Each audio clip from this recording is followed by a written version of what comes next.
মানুষ ও রঙের মানুষ রঙ্গিলায় আকাশে উড়াও অন্তরের হাউস রঙ্গিলায় আকাশে উড়াও অন্তরের হাউস ভাবের হাটে সদা করে রঙের হাটে যাও অন্তর বাহির এক করিয়া একতারে বাজাও রে মানুষ রঙ্গিলায় আকাশে উড়াও অন্তরের হাউস রঙ্গিলায় আকাশে উড়াও অন্তরের হাউস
আটার থেরাপি দিয়ে আমার মাথাটা অটার হয়ে গিয়েছে।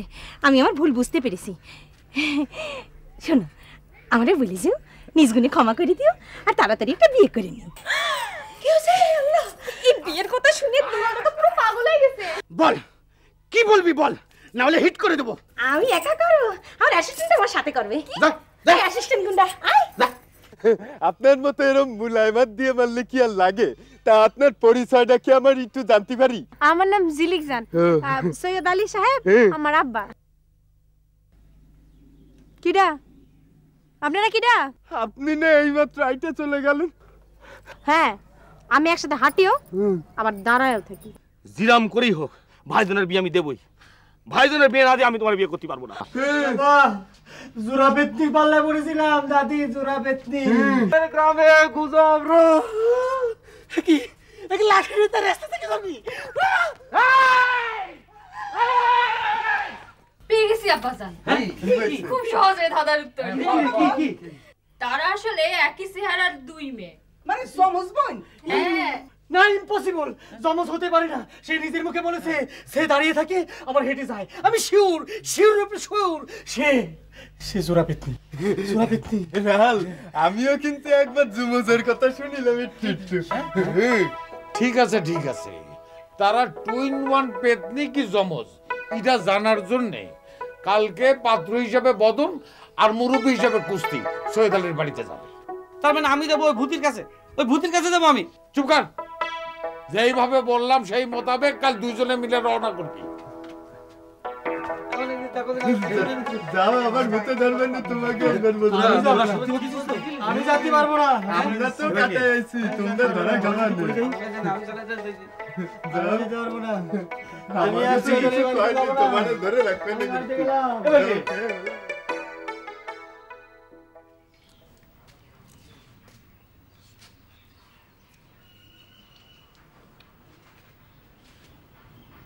দেখ জিলিকজান, আমি মাত্র কয়টা দিনের জন্য বাপের বাড়ি নায়রে এসেছি, আর তুই আমার উপর রাগ করে বসে আছিস। আচ্ছা, আমি দোষটা কি করেছি বলতো? তুই অনেক দোষ করেছিস না লোকজান।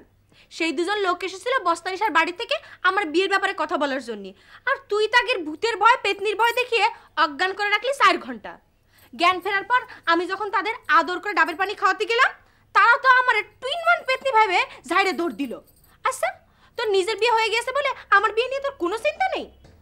আমি কি জানতাম নাকি যে তারা তোর বিয়ের ব্যাপারে কথা বলার জন্য এসেছে? না জানে তুই তাকে ভূতের ভয় দেখাতে গেলি কেন? এখন তো তার এই পেতনির ভয় এই অঞ্চলেই ভিড়বে না। ভয় দেখাচ্ছি ভালো হয়েছে। কি মানে ডাইরেক্ট বিয়ে তুমি বিশ্বাস করি না? কি?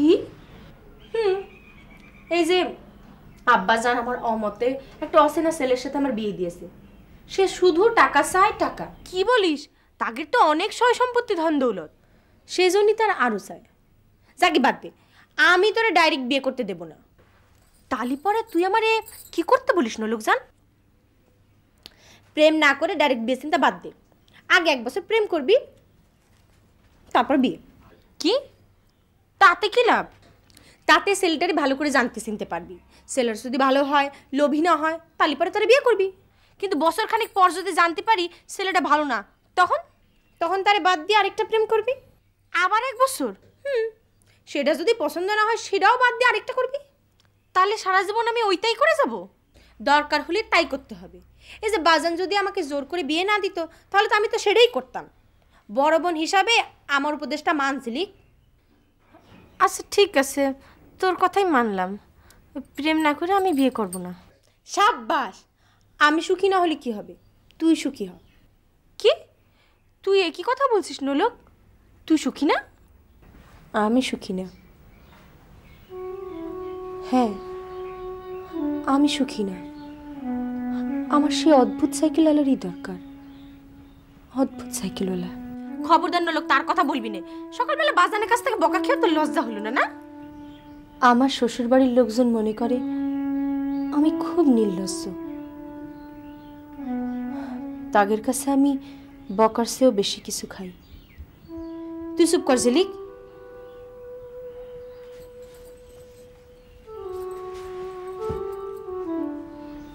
আমারে খুব অচেনা অচেনা মনে হচ্ছে না রে? হ্যাঁ হ্যাঁ। অচেনা ঠেকলে খুব খারাপ লাগে না?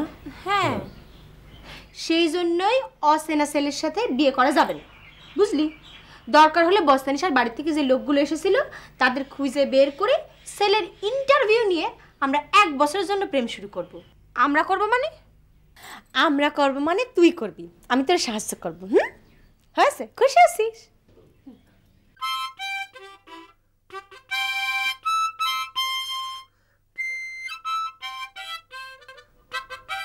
দেখি মা, তোমার এই কি রূপ দেখতেছি? তুমি যে কুস্তিকে থেকে শিল্পী রূপ নিয়ে ফেলেছো। আচ্ছা তুই জানো একটা কি গান গাতি? কি গান? ফান্দে পড়িয়া বাবা কান্দে রে। আরে এটা তো দুঃখের গান, তো তুমি এটা হাসি খুশি করে বাজাচ্ছ কেন? ও গান উল্টাই গেছে ভাগ্নে, উল্টাই গেছে। এখন গান হয়েছে কি জানিস? কি? ফান্দে পড়িয়া বগি কান্দে রে। বগি? হ্যাঁ, বগি গান? তোর মানছিলাম আমি বগি হয়ে গেছে। আর তোমার মানজালাম আমির গল্প রাখো দিনি। এখন আমি কি করবো সেটা কও। কি করবি মানে? কি করবি মানে? কালকে সকালবেলা না ওই যে 2-in-1 পেতনি রাজ্যে যাওয়ার কথা, আমি তো সালা ভয়ই তো মরে যাচ্ছি। ভয় করলি চলবে না ভাগ্নে। হ্যাঁ, ভয় করলি চলবে না, সাহসী হও আমার মতো। আচ্ছা এই রাহা বেগম জানো তোর কি একটা পরীক্ষা দিছে? কি আর পরীক্ষা?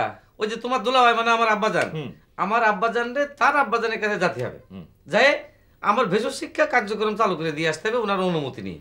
তুই কি মনে করিস এই পরীক্ষাটি পাশ করতে পারবি? তুমি না মামা, এই প্রশ্নের উত্তর তুমি জানো না? এটা কথা হইলো আব্বাজান যদি জানতে পারে যে আমি মাঝে মধ্যে এর মাঝখানে রাঙা বেগমের বাড়িতে যাই, এটা যদি সে জানে তাহলে তো আমার পিঠির চামড়া তুলে একদম মেয়ে লোকের ভ্যানিটি ব্যাগ বানাবে। এই এই তাহলে তুই যে পরীক্ষায় পাশ করতে পারবি না এটা বুঝে ফেলেছিস। তোরে একটা কৌশল অবলম্বন করতে হবে, স্ট্র্যাটেজি। স্ট্র্যাটেজি? হ্যাঁ। সেটা আবার কি? শোন, এই সমস্ত টুইন পেতনি ঠিক না। এটা একটা মডার্ন যুগ, এখানে কোনো টুইন পেতনি টেতনি থাকতে পারে না। তারা যমজ বোন এবং সৈয়দ আলী সাহেবের কন্যা। এক কাজ করব, কালকেই যে তোর বিয়ে আমরা পাকাপাকি করে আসবো। তখন দেখবি রাঙা বেগম কেমন পড়ি করে তোর কাছে ছুটে আসবে, কেমন বুগি বানায় ভালো, বুঝতে পেরেছিস? সাবাস বাবা, সাবাস, ভীষণ স্ট্রং স্ট্র্যাটেজি হয়েছে। হ্যাঁ, তাহলে মামা কালকে যাচ্ছি। অবশ্যই যাচ্ছি। আমার ঘটনা শুনবি রে? তোমার আবার কি ঘটনা? তোমার ঘটনা আমি বলে দিই। তুমি হচ্ছে ভীষণ রকমের একটা কড়া স্ট্র্যাটেজি মেরে তুমি মানজালা মামিরে বগি বানাই দিছো। এখন থেকে সে তোমার পিছনে নজর করে। এই তো জানি দুলাল মিয়ার বিয়ে বাবদ এই ঘটনা ঘটাই ফেলেছি। খুব ভালো হয়েছে। শালা দুলাল মিয়ার বিয়ে বাবদ তুমি মানজালা মামিরে বগি বানাইছো, আর আমি আমার বিয়ে বাবদ রাঙা বেগমরে বগি বানাইছি। ফান্দে মরিয়া বগি কান্দে রে। বানাও বেশি করে লবণ দে। তুই যে ভয় পাইছিস তাতে তো মনে হচ্ছে তুই আর বাঁচবি না। বাঁচবি না রে, তুমি তো আগে ভয় খেয়ে চিৎ পটাং হয়েছো। আমি আগে অজ্ঞান হয়েছিলাম বলে তো একটু কম ভয় পাইছি। নে খা, কম ভয় পড়ছে, সাহস পাবি। নে খা, ভালো করে দিয়েছিস পানি? একটা নকল বেশি দিয়েছিস। তুই তো কলি। আচ্ছা ঠিক আছে, খাচ্ছি। তোর জ্বালায় ডাবের পানিটাও খেয়ে আসতে পারলাম না। খালি ডাবের পানি বলতেছিস। ডাবের পানি খাওয়ার জন্য একেবারে উতলা হয়ে গিয়েছিস। যা, কালকে তোরে আমি ওই গাছ থেকে ডাব পাড়ি দিব না, 12টা পাড়ি দিব না, খাইস। আরে না, সেজন্যই না। আমি একটা কথা কব তো, মুখের মধ্যে গুড় গুড় করতেছে, তা এইটা দিয়ে শুরু করলাম আর কি। আরে কি কথা গুড় গুড় করতেছে বল। না, আমার মনে হচ্ছে কি ও টুনন পেতনি হচ্ছে যৌমজ বোন, নলকজান আর জিলিকজান। আমারও তাই মনে হচ্ছে। কি মনে হচ্ছে? শোন, দিলকুশের সাথে ফলসে পড়ার পর থেকে আমার মনে হচ্ছে কি আমাদের দুইজনের 10 মাইল করে বুদ্ধি কমে গেছে। দেখ রাহাল, এই দিলকুশের নাম আর মুখে নিবি না। ওর নাম শুনলেই আমার মিজাজটা গরম হয়ে যায়। আগে জানতাম যে প্রেমের মরে জলে ডোবে না, এমন দেই ডুবে একদম পাতালের মধ্যে চলে যায়।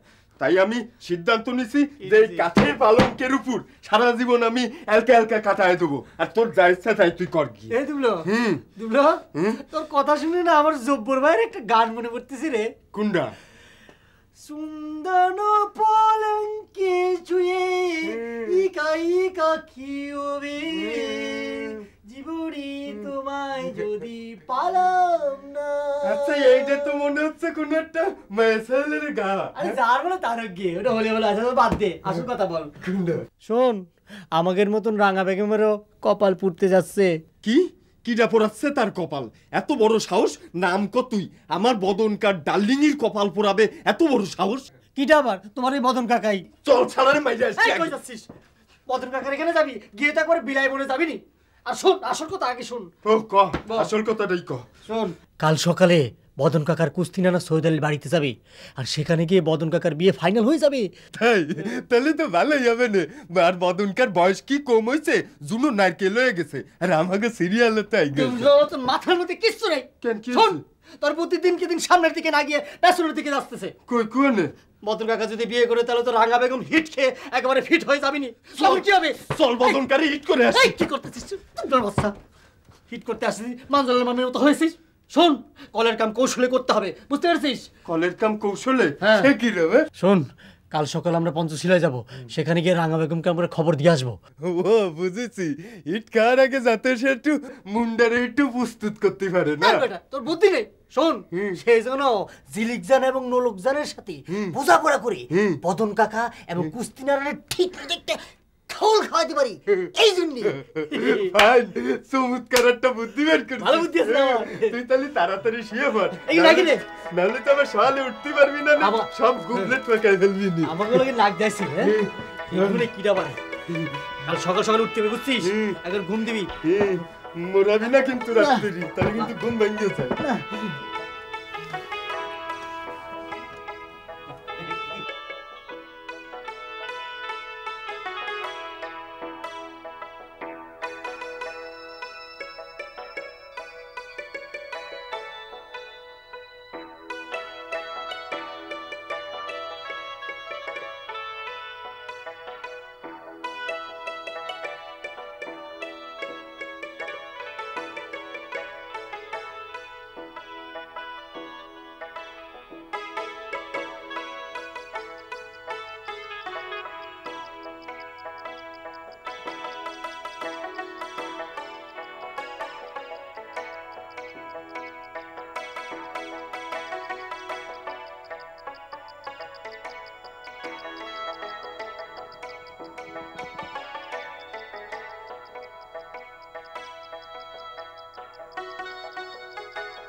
কি আপনি এখানে হানিফ পালোয়ানের আসার কথা ছিল, সে নিজে না এসে কারে পাঠাইছে?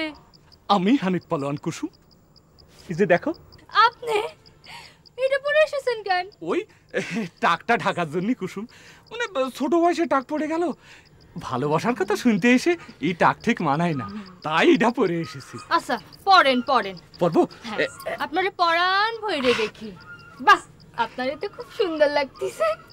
এই যে ব্যবহারের পূর্বে আর ব্যবহারের পরে। একই অঙ্গে দুই রূপ, তাতে তো তোমারই লাভ। একসাথে দুটো হানিফ পালোয়ান পেয়ে গেলে। পাইলে মানে? আমি কিন্তু এখন আপনার ভালোবাসার কথা শোনাই নাই। সর্বনাশ, এই ভালোবাসার কথা শোনানোর আগে আবার কোনো কুইজ দিবে না তো? না, দেব না। তালি তালি সেই কথাটা বলো। কোন কথাটা? ওই যে আই লাভ ইউ। মানে? I love you. কি? আহা, আই লাভ ইউ। বুঝতে পারতেছি না তো। ও, আমি বুঝতে পেরেছি। তুমি আসলে ওই বারবার আমার দিয়ে কথাটা বলা এনেছো, তাই না? বলো বলো কুসুম, বলো ওই কথাটা বলো বলো। এইরকম চাঁদের আলো রাইতে সেজে গুজে আপনার সামনে এসেছি, তারপরও কি কথাটা মুখে বলতে হবে? পালোয়ান সাহেব, একজনের মুখে বললি আরেকজনের ভাবে বলতে হয়। ও, তার মানে তুমি ভাবে বলতিছো তুমি আমার ভালোবাসো। আহ, পাই গেছি এই চাঁদের রাইতে চাঁদের মতন কন্যারে আমি পাই গিয়েছি। আপনি একটা পাগল। এবার থেকে তুমি একজন রে আপনি বলবে আর একজন রে তুমি বলবে। হ্যাঁ, এবার বলো।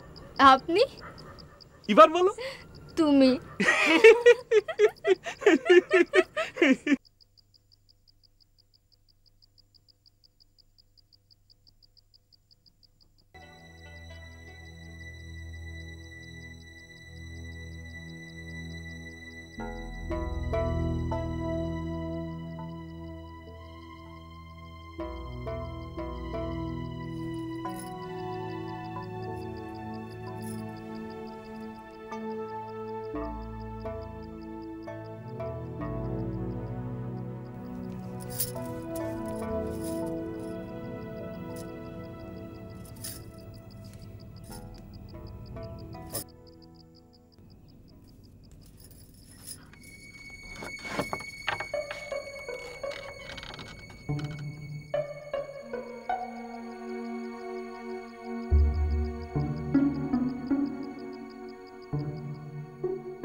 ঝরু ভাই, ও ঝরু ভাই, ঝরু ভাই।